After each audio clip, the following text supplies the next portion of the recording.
کولی کرنا اور ناک میں پانی ڈالنے کے بعد چہرے کو جو ہے وہ دھویا جائے گا، اور چہرہ بالوں سے اوپر، جہاں سے پیشانی سے اوپر بال شروع ہوتے ہیں وہاں سے لے کے ٹھوڑی کے نیچے تک، اور ایک کان کے سے لے کے دوسرے کان کی لو تک کے درمیان کے حصے کو چہرہ کہا جاتا ہے۔ اور چہرے کے دھونے کا عملی طریقہ یہ ہے کہ دائیں ہاتھ میں پانی لیا جائے گا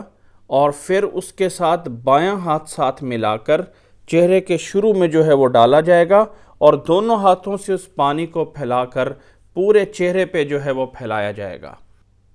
اور یہ عمل 3 بار جو ہے وہ کیا جائے گا۔ اور یہ ہے وہ چہرے کا دھونا جس کا حکم اللہ تعالیٰ نے قرآن مجید میں عطا فرمایا ہے کہ اے ایمان والو، جب نماز کے لیے کھڑے ہو تو اپنے چہرے کو دھو لو۔ سورۃ مائدہ کی آیت نمبر 6 ہے۔ اسی طرح حضرت مغیرہ بن شعبہ رضی اللہ تعالیٰ عنہ کی روایت ہے، متفق علیہ، بخاری اور مسلم میں موجود ہے کہ توضأ رسول اللہ صلی اللہ علیہ وسلم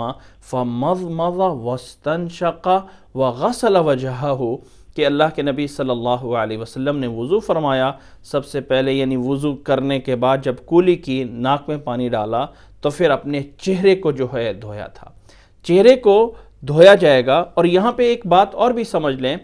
کہ جو چیز دھونی ہوتی ہے، یہاں دھونے کی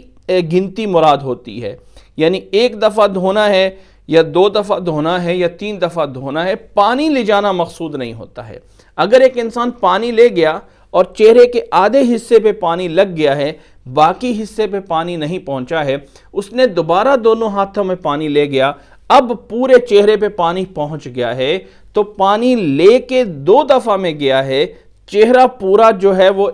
تب جا کے گیلا ہوا ہے، تو یہ 1 دھونا شمار ہوگا، 2 دھونے شمار نہیں ہو جائیں گے۔ تو پانی کے لے جانے کی تعداد مقصود نہیں ہوتی ہے، ہمیشہ دھونے کی تعداد جو ہے وہ کاؤنٹ ہوتی ہے کہ اس نے کتنی بار جو ہے اس چہرے کو جو ہے وہ دھویا ہے، یا جس اعضاء کو بھی دھویا ہے۔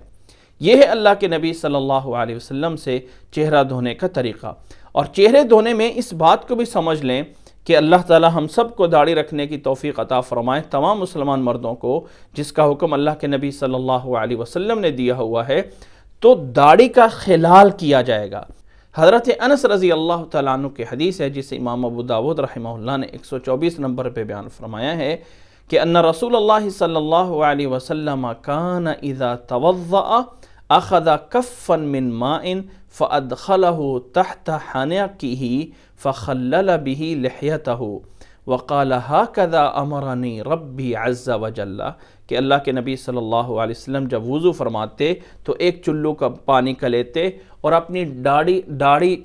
داڑھی کے نیچے اسے جو ہے وہ ڈالتے، اور پھر انگلیوں سے جو ہے اسے خلال کرتے۔ یاد رکھ لیں کہ اگر کسی انسان کی داڑھی ایسی ہے کہ ہلکی سی داڑھی ہے جس میں انسان کے جلد کا کلر رنگ جو ہے وہ نظر آ رہا ہے، تو اچھی طرح دھویا جائے گا تاکہ تمام چہرے پہ اندر تک پانی پہنچ جائے۔ لیکن اگر داڑھی گھنی ہے، داڑھی کے اندر سے وہ جلد کے بال نظر نہیں آتے ہیں، تو اوپر سے دھو لیا جائے گا اور پانی کا چلو لے کے اس داڑھی کے اندر ڈال کر انگلیوں سے خلال کیا جائے گا، باہر سے بھی اندر سے بھی۔ یہ ہے اللہ کے نبی صلی اللہ علیہ وسلم کا چہرہ پوری طرح دھونے کا طریقہ اور اس داڑھی میں خلال کرنے کا طریقہ۔